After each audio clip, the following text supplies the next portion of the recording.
Justice Sarfraz Dogar को 9 वोटों की अक्सरियत से मुस्तकिल chief justice Islamabad high court लगा दिया गया है। अब आप मुझसे सवाल करें कि वो 9 वोट किसके थे? चीफ जस्टिस याहिया खान ने किसे वोट दिया, पीटीआई ने किसे वोट किया, या जस्टिस मंसूर अली शाह और जस्टिस मुनीब अख्तर ने इस्लामाबाद हाई कोर्ट के चीफ जस्टिस के लिए किन जज साहब को वोट दिया? अस्सलाम वालेकुम जी, मैं हूं फैसल अब्बास और मेरे साथ मौजूद हैं Wasim Malik. Supreme court of Pakistan में हम इस वक्त मौजूद हैं और आज जुडिशल कमीशन के इजलास के अंदर वसीम मलिक बड़े अहम तरीन फैसले किए गए हैं और सारी नज़रें आज सुप्रीम कोर्ट के ऊपर थीं और जो अहम तरीन हंगामा खेज इजलास था उसके ऊपर सारी नज़रें थीं, क्योंकि इस्लामाबाद हाई कोर्ट के chief justice, Balochistan high court के chief justice, Sindh high court के चीफ जस्टिस और पेशावर हाई कोर्ट के चीफ जस्टिस के फैसले होने थे। तो क्या हुआ फिर आज इस इजलास के अंदर? देखिए, आप दुरुस्त कह रहे हैं। ये मौजूदा निज़ाम जो है उसकी बका की जंग थी। आज का इजलास वो एक स्ट्रैटेजिक मंसूबा जो कि मिलिट्री इस्टेब्लिशमेंट की जानिब से तश्कील दिया गया था, उसकी बका की जंग थी आज। और इस सारे मामले में जिस तरह से मौजूदा हाइब्रिड रजीम ने अपने ही तय करदा असूलों से इनहराफ किया है, उनके अपने ही कोलो फेल में तजाद आता है, ये तो हम इस मामले में डिस्कस करेंगे। हाँ। मगर चूंकि ये अहम तरीन इजलास था, बुनियादी तौर पर बड़े फैसले हुए हैं जुडिशल कमीशन ऑफ पाकिस्तान के इजलास से। 4 मुल्क की हाई कोर्ट्स थी और वहाँ पर मुस्तकिल चीफ जस्टिस की तैनातियाँ थीं। Sindh high court, Balochistan high court, Peshawar high court और फिर आखिर में सबसे अहम तरीन इजलास जो कि इस्लामाबाद हाई कोर्ट से मुतालिक था। इस्लामाबाद हाई कोर्ट का अब चीफ जस्टिस कौन होगा ये फैसला भी कर लिया गया है।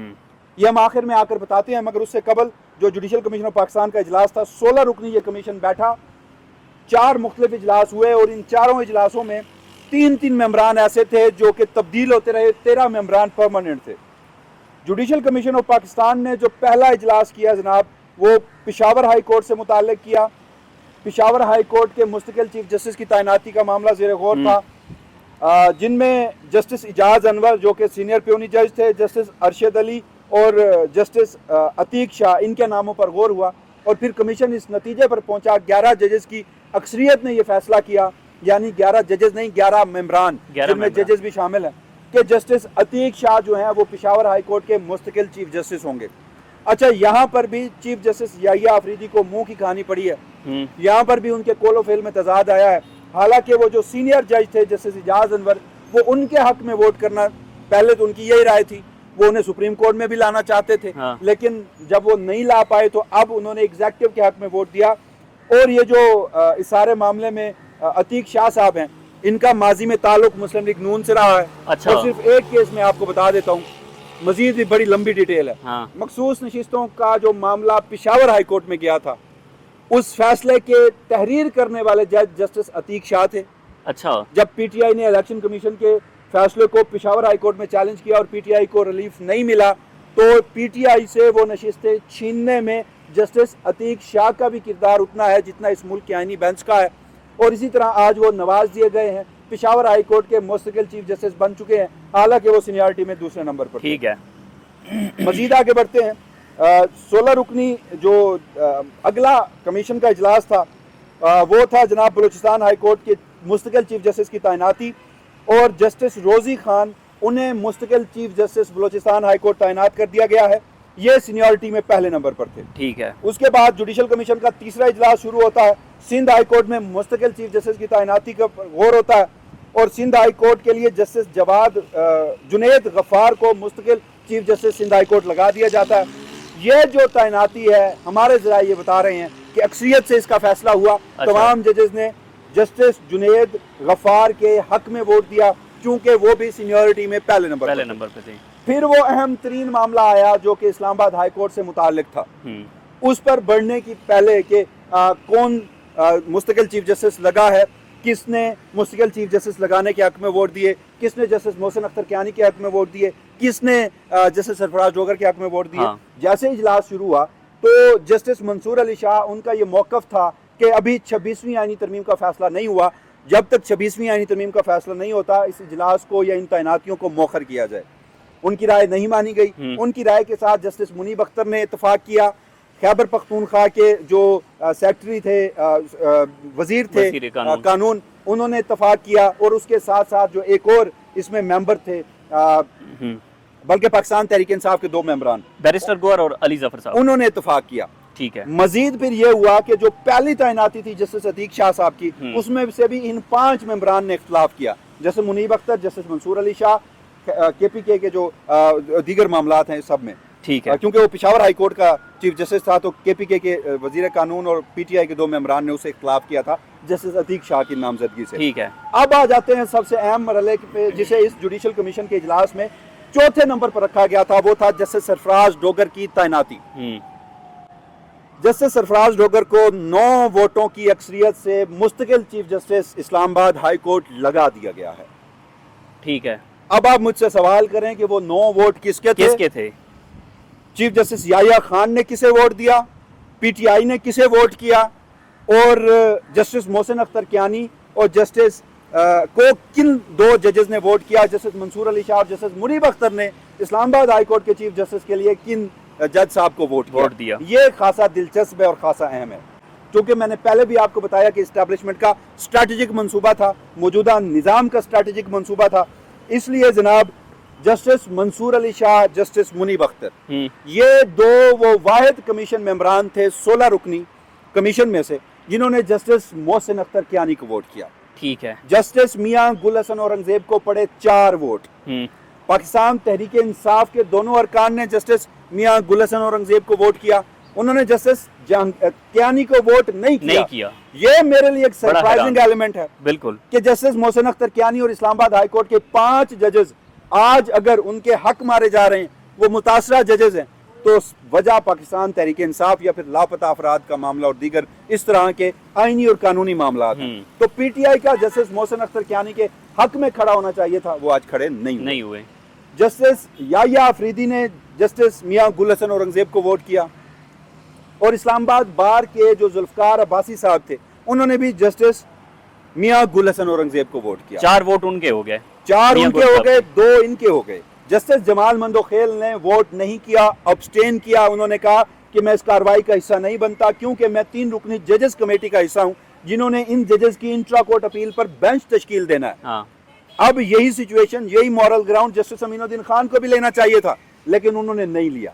उन्होंने जस्टिस सरफराज डोगर को वोट किया। अच्छा। और फिर एक और अजीम तरीन शख्सियत है, बिल्कुल ऐसे, माजी में बड़े इनकलाबी बना करते थे, माजी की मिलिट्री एस्टैब्लिशमेंट से खासा रंजीदा थे, इंडिपेंडेंस ऑफ जुडिशरी की बात करते थे, जस्टिस रिटायर्ड शौकत अजीज सदीकी। उन्होंने किसे वोट किया? किसे बोला? जस्टिस सरफराज डोगर साहब को। अच्छा। अगर वो जस्टिस सरफराज डोगर को वोट ना करते तो जस्टिस सरफराज डोगर आज chief justice Islamabad high court मुस्तकिल ना बन पाते। अगर जस्टिस जो जिनका भी मैंने नाम लिया, अमीनुद्दीन खान, वो भी जस्टिस सरफराज डोगर को वोट ना करते तो justice Sarfraz Dogar chief justice ना बन पाते। अब आप गिने जस्टिस सरफराज डोगर किन के वोटों से chief justice Islamabad high court लगे हैं? ठीक है। 2 हुकूमती रुकन जो जुडिशल कमीशन का मुस्तकिल हिस्सा है। ठीक है। अटॉर्नी जनरल, वजीर कानून और उनके साथ साथ जो दीगर लोग थे, जिनमें एक वजीर आजम के नॉमिनी थे, एक खातून भी थी शायद, एक स्पीकर की नॉमिनी थी, और जस्टिस अमीनुद्दीन खान थे, और जस्टिस रिटायर्ड शौकत अजीज सदीकी साहब थे। जस्टिस सरफराज डोगर को इस मुल्क के चीफ जस्टिस ने वोट नहीं किया, सीनियर रुकन जस्टिस जमाल मंदोखेल उन्होंने हिस्सा नहीं लिया, PTI ने वोट नहीं किया, सुप्रीम कोर्ट के जुडिशल कमीशन के 2 मजीद सीनियर अरकान जस्टिस मंसूर अली शाह और जस्टिस मुनीब अख्तर ने वोट नहीं किया। जस्टिस सरफराज डोगर बने हैं हुकूमती और इस्टेब्लिशमेंट के वोटों से इस वक्त chief justice Islamabad high court.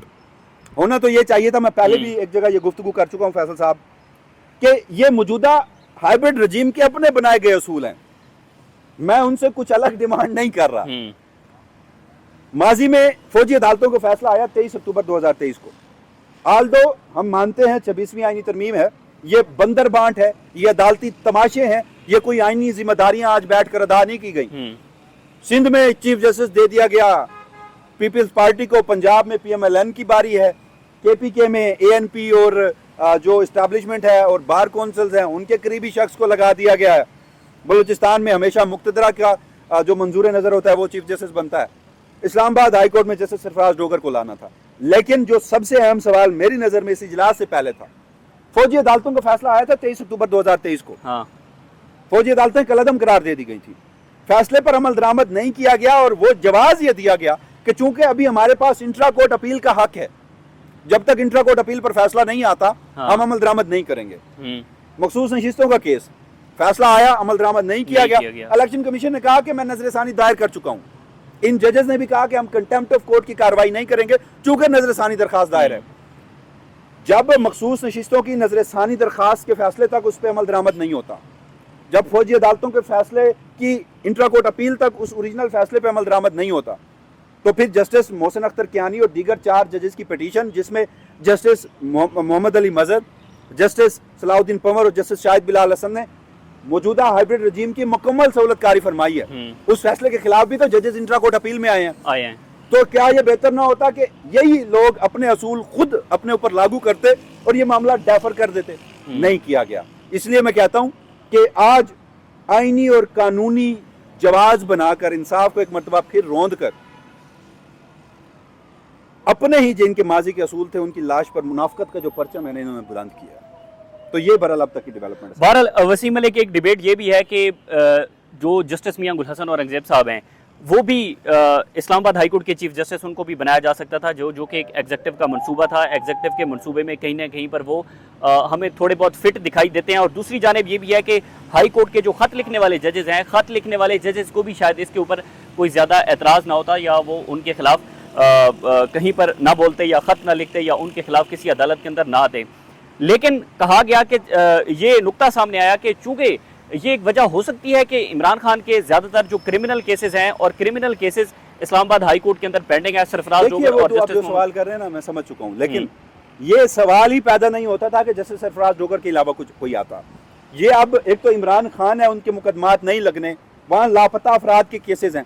अब ये जस्टिस मोहसिन अख्तर कियानी और दीगर 4 जजेस से इस मुल्क की हाइब्रिड रजीम पर्सनल हो गई है, जाती रंजिश तक लेके आई है मामलात को कि हम बादशाह सलामत है। आपकी जुर्रत कैसे हुई आप हमारे मामलात के ऊपर आप कहते हैं कि जुडिशल इंक्रोचमेंट आप नहीं करने देंगे? आप कौन होते हैं? वो तो समझते हैं ना कि हम बादशाह सलामत है, इस मुल्क का निज़ाम हम ही चलाएंगे आईन और कानून के मुनाफी सही। तो सबक सिखाना था। जस्टिस डोगर उन जजेस को कार्नर कर सकते हैं, इमरान खान के केसेस समाअत के लिए मुकर्रर नहीं करते, लापता अफराद के केसेस समाअत के लिए मुकर्रर नहीं करते। जस्टिस गुल हसन औरंगजेब जाते तो सूरत हाल कुछ और होती। लिहाजा इस मामले में मुकम्मल सहूलतकारी चीफ जस्टिस ने भी फरमाई है। आज सिर्फ उन्होंने इतना किया है कि अपना फेस सेविंग के लिए वोट कर दिया जस्टिस गुल हसन औरंगजेब को। जरूरत पड़ती, अगर आज जस्टिस सरफराज डोगर के लिए जरूरत पड़ती तो यही चीफ जस्टिस याहिया खान थे जो वोट करते, वरना एक ऐसा चीफ जस्टिस आप कहते हैं ना कि आपको लेजिटिमाइज तस्वर किया जाए, हालांकि आप 26वीं आईनी तरमीम के बेनिफिशियरी और एक खुफिया मुलाकात के, मैं बड़े बावसूख के जराए से कह रहा हूँ, खुफिया मुलाकात के जरिए चीफ जस्टिस बने हैं। अगर फिर भी कहते हैं कि मुझे लेजिटिमाइज तस्वर करें, तो फिर आपने अभी तक एक मामले पर मौकफ लिया था, वरना आपने पूरी सहूलतकारी फरमाई, ट्रांसफर्स में भी फरमाई। आपने 3 मरतबा पब्लिकली एक स्टेटमेंट दिया कि मेरे नजदीक जस्टिस सरफराज डोगर जूनियर हैं। आपकी हुकूमत ने, आपकी एग्जेक्टिव ने, जिनके साथ मिलकर आप ये सब कुछ कर रहे हैं, उन्होंने आज आपको बड़ी माजत के साथ, मैं अल्फाज इस्तेमाल कर रहा हूँ, चीफ जस्टिस का जो ओहदा है, जो डेकोरम है, जो सैंक्टिटी है, वो बहुत मुकद्दम है हमारे लिए। लेकिन उस पर बैठे शख्स और उसके फैसलों पर तनकीद करना बतौर सहाफ़ी मेरा हक है। आज एग्जेक्टिव ने, मौजूदा हाइब्रिड निजाम ने याहिया अफरीदी को कहा है कि तुम होते कौन हो, फैसले तो हम करेंगे क्योंकि हम ही तुम्हें लाए थे। बहुत शुक्रिया वसीम मलिक साहब ने बड़ी ज़बरदस्त गुफ्तगू की। मामला ये है कि आज अलीमा खान साहिबा ने अडयाला जेल के बाहर एक ज़बरदस्त जुमला कहा। उन्होंने कहा कि इमरान खान के केसेस को डिले करने का तोहफा इस्लामाबाद हाई कोर्ट के कायम मकाम चीफ जस्टिस सरफराज डोगर साहब को दिया गया है और उनको आज मुस्तकिल चीफ जस्टिस लगा दिया गया है। मज़ीद जो भी तफसीलात होंगी आपके साथ शेयर करेंगे। इजाज़त दीजिए, अल्लाह हाफ़िज़।